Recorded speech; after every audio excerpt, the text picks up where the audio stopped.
भाई और बहनों, ये जो मुहिम चली हुई है, नो सेक्स वरना नहीं होगा मोक्ष, नो शादी नो बर्बादी, और जिन बहनों के पति अनुपदेशी हैं, नहीं मान रहे, अब उन बहनों ने ठान लिया है भैया मोक्ष प्राप्त करना है, असली पति मिल गया। अरे सतगुरु रामपाल जी, हमारे गुरुदेव भगवान, ये कबीर परमात्मा, ये है हमारा असली पति, आत्मा का पति। ये शरीर के पति तो ना जाने कितने गए, कितने आए, कितने मर लिए, कितने खप लिए, क्या साथ निभाया उन्होंने हमारा। जितनी बार भी पति और पत्नी मिलते हैं, हमेशा एक दूसरे को वो गंदा करते हैं, विषय वासनाओं में सड़े रहते हैं, सने रहते हैं, हमारे कर्म ही बिगड़ते हैं। और जब जब ये आत्मा का पति मिलता है, ये हमारे कर्म बिगाड़ता नहीं, बिगड़े हुए कर्मों को सुधारता है, आत्मा को निर्मल करता है, पाक और पवित्र करता है। तो वे जिनको ये समझ में आ गया कि मेरा गुरु ही मेरा असली पति है, मेरा गुरु ही मेरा असली बाप है, वो फिर नकली पतियों की, नकली पत्नियों की चिंता नहीं करते। बहुत सारी बहनों के पोस्टर बने हैं, दास तो लिखता नहीं, सब पोस्टर के अंदर जगह कम होती है। अन्यथा ज्यादातर बहनें जिन्होंने पोस्टर बनवा लिए हैं कि भाई मेरा पोस्टर बना दो, मैं विषय वासनाओं से दूर हूं, मेरा पति माने ना माने, वो पति डरा रहे हैं, मैं तुझे तलाक दे दूंगा, तुझे घर से बाहर निकाल दूंगा, मार पिटाई करते हैं। भैया तूने जो करना है कर, मैंने अपना ये जन्म मरण का रोग, ये दीर्घ रोग इसी जन्म में कटवाना है।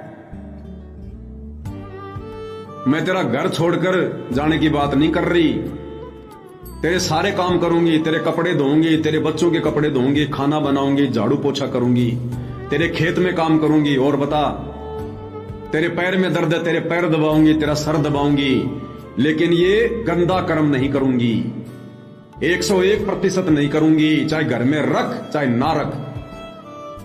मुझे संभालने वाला वो है जो मुझे हिम्मत देकर, ये संकल्प करवाकर पोस्टर बनवा रहा है। मेरा गुरु मेरे साथ में है।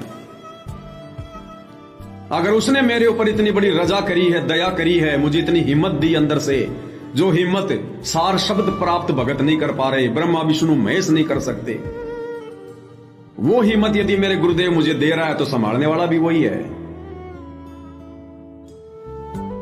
तो कल को अगर वैसे मर गया रोड एक्सीडेंट में किसी बीमारी से, तब भी तो मैं जीऊंगी। कल को भूकंप आ गया, तेरा मकान ढह गया, तू मर गया, तेरे मां बाप मर गए, फिर कहां जाऊंगी मैं? फिर भी तो मुझे वही संभालेगा। और उसकी मर्यादा के लिए, उसकी भक्ति को सफल करने के लिए यदि मैं हिम्मत करूंगी, तो भाई वही बात है जैसे गुरुदेव भगवान कहते हैं कि दो लाला जी आपस में झगड़ा कर रहे थे, एक ने कहा मैं तेरे बाट की मारूंगा, तो दूसरे ने कहा कि मैं कौन सा ठाली बैठूंगा।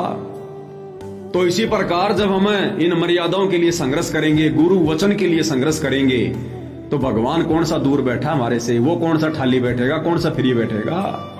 परमात्मा कहते हैं जय तू चाल एक कदम मैं चालूं कदम 60।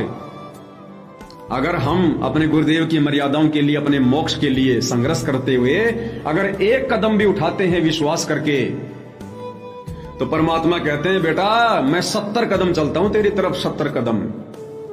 जय तू चाले एक कदम मैं चालूं कदम 60, और जय तू हो जा काठ का मैं हो जाऊं लोहे की लाठ। फिर परमात्मा ने यह भी बताया कि जय तू हो जा काठ का, काठ यानी लकड़ी, अगर तू लकड़ी की तरह टाइट हो जाएगा मेरी मर्यादाओं को लेकर, यानी अगर तूने कोई गफलत करी तो बेटा फिर मैं भी लोहे की लाठ बन जाऊंगा। तू अगर लकड़ी जितना यदि वो कठोर बन जाएगा, गफलत करेगा, तो बेटा मैं तेरे से इतना दूर हो जाऊंगा, फिर मैं लोहे का डंडा बन जाऊंगा, तेरे निकट भी नहीं आऊंगा मैं। और अगर तू मर्यादाओं के लिए संघर्ष करेगा, मोक्ष के लिए प्रयत्न करेगा, एक कदम भी तू आगे बढ़ेगा, संघर्ष करेगा, तेरा बाप तेरे पीछे 60 कदम बढ़ेगा। तो ये वो परमात्मा मिला है भाई और बहनों। आज मौका है संघर्ष करने का, क्योंकि आज हम समर्थ की छत्र छाया में हैं। ये समर्थ की शरण हमें बार बार नहीं मिलती है। आज इस समर्थ की शरण में है, तभी तो काल दूर खड़ा खड़ा देख रहा है, हिम्मत नहीं कर रहा। तो ये समर्थ की शरण बार बार नहीं मिलेगी। आज है मौका डूंडा पाड़ने का, गुरुदेव कहते ना डूंडा पाड़ दिया, तो सत्सेवक भाई बहनों ने डूंडा पाड़ दिया, डूंडा।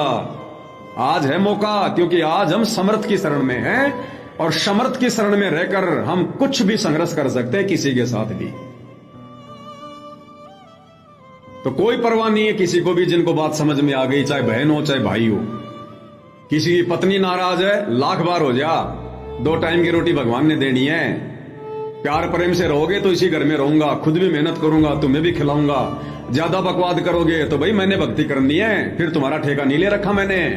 दुनिया भर की नौकरी, काम धंधे, मजदूरी है, कहीं भी 2000 का मकान लेके किराए पे 10-15 हजार आराम से मिल जाएंगे। और फिर मेरे तो भगवान साथ है ना, मेरे भाग में होगा धंधा तो दे देगा मेरा भगवान, और आराम से भक्ति करूंगा। तो भक्ति करने दो तो ठीक है, नहीं तो यार तो ये चला। ऐसे ही हमारी माता बहने छोटी छोटी बातों पे तो घर छोड़ेंगे नहीं, जाएंगे नहीं।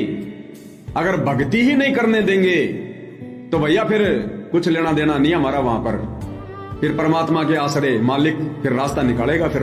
लेकिन रहना अपने धर्म कर्म पे। पहली बात तो छोटी छोटी बातों पे घर छोड़ना नहीं, संघर्ष करना है। उनकी गालियां भी खानी है, उनकी मार पिटाई भी खानी है। लेकिन वही बात है, जब पानी कान के ऊपर चला जाए फिर हमारा वहां रहने का क्या फायदा। फिर अपने गुरुदेव भगवान के आश्रय ध्यान रखना, किसी भगत का आसरा मत तक लेना, ये भी तुम्हें बता रहा हूं। ये ना सोच रहा कि वो फलाना भगत साथ दे देगा, फलानी भगतमती साथ दे देगी, मैं उसके घर में रह के भक्ति कर लूंगा। वो मालिक की मौज वो किसी भगत के पास रखे, किसी बहन के पास रखे, वो मालिक की मौज। लेकिन हमने आसरा नहीं तकना कि वो भगत ही मेरा साथ देगा, नहीं तो परमात्मा फिर बिल्कुल पीछे हट जाएगा। सीधम सीधा अपने गुरु जी पे